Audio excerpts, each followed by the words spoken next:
قابل احترام معزز سامعین اور میری دینی و اسلامی ماں اور بہنوں، السلام علیکم ورحمۃ اللہ وبرکاتہ۔ عاشورے کے دن روزہ رکھنے کے ساتھ ساتھ ایک اور عمل بھی حدیث سے ثابت ہے، اور وہ عاشورے کے دن اپنے اہل و عیال، بیوی بچوں پر خرچ کرنے میں وسعت کرنا ہے۔ چنانچہ حدیث پاک میں ہے، رسول اللہ صلی اللہ علیہ وسلم نے ارشاد فرمایا، من وسع علی عیالہ فی یوم عاشوراء وسع اللہ علیہ السنۃ کلہا۔ جو شخص عاشورے کے دن اپنے اہل و عیال اور بیوی بچوں پر دل کھول کر خرچ کرتا ہے تو اللہ تبارک و تعالی پورے ایک سال تک اس پر وسعت فرماتے ہیں۔ بعض علماء کے نزدیک عاشورے کے دن اپنے اہل و عیال پر وسعت کرنے کی کوئی حقیقت نہیں ہے، کیونکہ ان کے نزدیک اس مضمون والی حدیث معتبر نہیں ہے، لیکن ان علماء کی یہ رائے مضبوط اور معتدل معلوم نہیں ہوتی ہے، بلکہ ان کی یہ رائے تشدد پر مبنی ہے۔ معتدل محدثین کی رائے یہ ہے کہ اس مضمون والی روایت معتبر ہے، کیونکہ اس مضمون والی روایت کو ابو الشیخ نے حضرت عبداللہ ابن مسعود رضی اللہ تعالی عنہ سے، اور طبرانی نے حضرت عبداللہ ابن مسعود، حضرت ابو سعید خدری رضی اللہ تعالی عنہما سے، بیہقی نے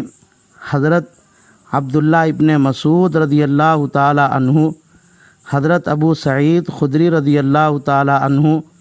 حضرت جابر رضی اللہ تعالی عنہ اور حضرت ابو ہریرہ رضی اللہ تعالی عنہ سے بیان کیا ہے۔ ان سب کی سندیں اگرچہ کہ ضعیف ہیں، لیکن جب ان کو ملا دیا جائے تو ان کے اندر قوت پیدا ہو جاتی ہے، اگرچہ کہ وہ صحیح اور حسن لذاتہ ہی نہ ہو، لیکن حسن لغیرہ کے درجے کو پہنچ جاتی ہیں، اور حسن لغیرہ روایتیں بھی معتبر ہیں۔ نیز علامہ سخاوی علیہ الرحمہ نے المقاصد الحسنہ میں اس حدیث کی تائید کی ہے۔ معلوم ہوا کہ یہ عمل شریعت میں پسندیدہ اور مندوب ہے، اس لیے ہر مسلمان کو چاہیے کہ وہ عاشورے کے دن اپنے اہل و عیال، بیوی بچوں پر اپنی گنجائش کے مطابق خوب دل کھول کر خرچ کرے۔ عام دنوں کے مقابلے میں عاشورے کے دن اچھا سے اچھا کھانا، پھل فروٹ، مٹھائی وغیرہ کا بھی نظم کرے۔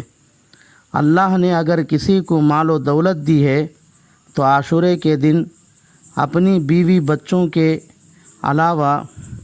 ماں باپ، بھائی بہن، رشتہ دار،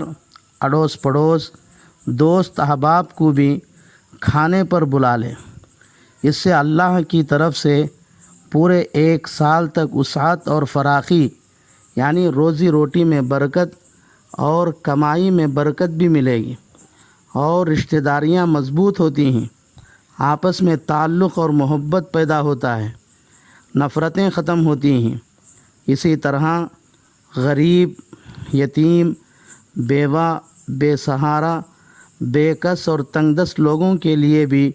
خصوصی طور پر کھانے پینے کی دعوت کرے۔ اس سے آپ کو مجبور